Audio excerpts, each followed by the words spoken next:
Hi, my name is Dylan. This is Ply Creations, and as always a very warm welcome in my workshop. Today we'll be turning this humble punch into something a little bit more useful, at least in a woodworking shop. So sit back, relax and join me.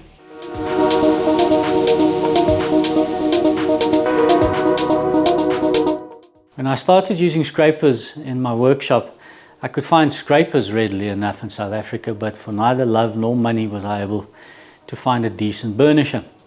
So I had to make a plan, and as we say in Afrikaans, 'n boer maak 'n plan. Directly translated, it just means that a farmer knows how to make a plan. So went to a few of our local hardware stores and I came back with a punch. And the punch works really well once converted to a burnisher. Two things that make it ideal. One is the fact that it's hard, and the metal of a burnisher needs to be harder than the metal of your scraper.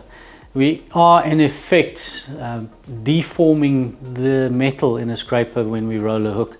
So the burnisher metal needs to be harder. The second thing, or second reason why this worked well, is it really took a polish, and that is what I ended up with. And the reason for it having a polish and a pristine surface is any defect on the surface may inadvertently carry over to the hook once it's formed on a scraper and may indirectly result in a poor cut.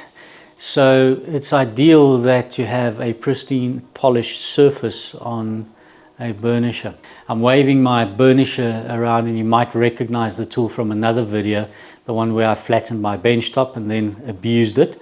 Not the bench top, the burnisher. So I'll leave a link in the description for that. And then talking about sharpening scrapers, I'll leave you another link to my website where I wrote an article or published an article on the website about how I go about sharpening my scrapers. It might be helpful if you're struggling to sharpen your scrapers. So I'll start off, of course, by cutting off the sharp end. Don't need that, and I'll take you over to the vise and show you how I go about it. I need to then roll over the end and just make it comfortable to handle, and then I'll go through the process of sanding down the manufactured surface and then how I buff it and get it nice and shiny. I'll also take you to a few options of how to hold the tool.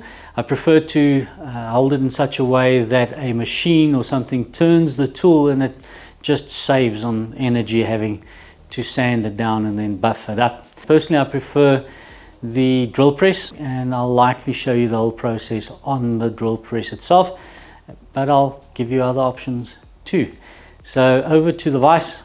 At the vise, and you'll see the punch is clamped into its jaws.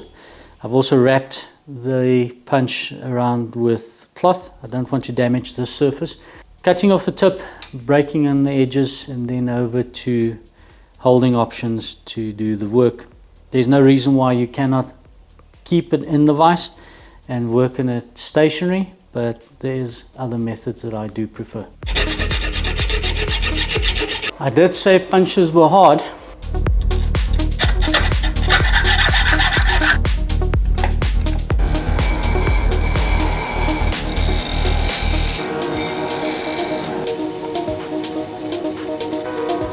Onto the methods of holding the punch in place while you work on it. First is just to chuck it into a normal drill, spin it up and sand and buff as required. One of the easier ways to do it, and most people will have access to a drill.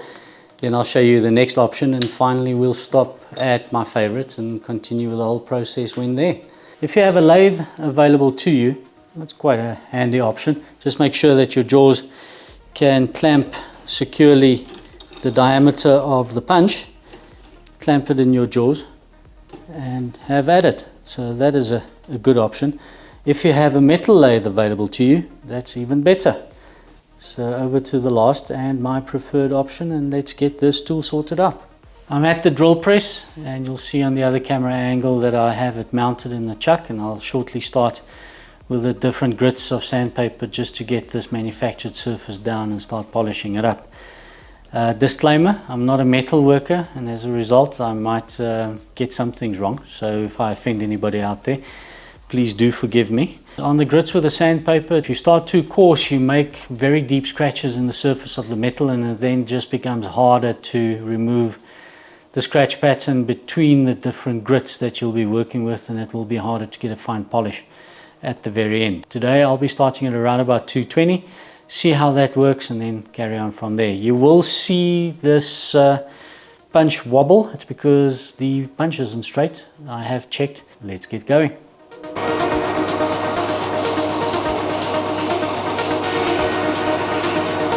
That didn't go as planned. So started at 220 and that was just not coarse enough. So I had to drop down in the grits and starting quite a bit coarser. I think I'm starting at 100 grit. So I'll move up from there. Just a note that I need to add is whenever you are using something to work on a round surface that is turning, be very careful that you don't put your fingers around and pinch the sandpaper or cloth or whatever it may be shut. The turning surface will rip it out of your hand at best, or take your finger along at worst. So do be careful that you don't pinch around like I'm showing you on the close-up camera. It's really just a case of going through the grits now. So sit back and watch the process unfold.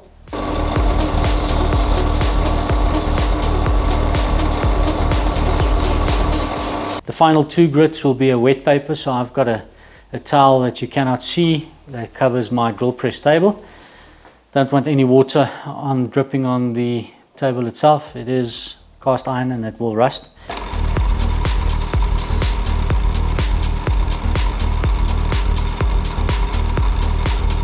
So I've worked through the grits of sandpaper, and you might have noticed it gets shinier and shinier as we go along. Final two grits were high grit water papers. Next step is my final trick to get it perfect, and for that I use a little bit of leather with honing compound in it, and I use it just like I would do the sandpaper, just to get that final brilliant shine. So last step.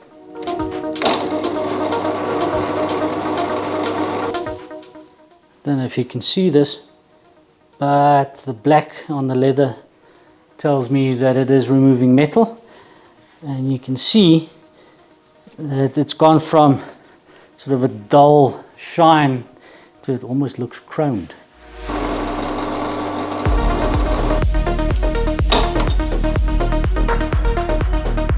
And there you have it, my brand new burnisher.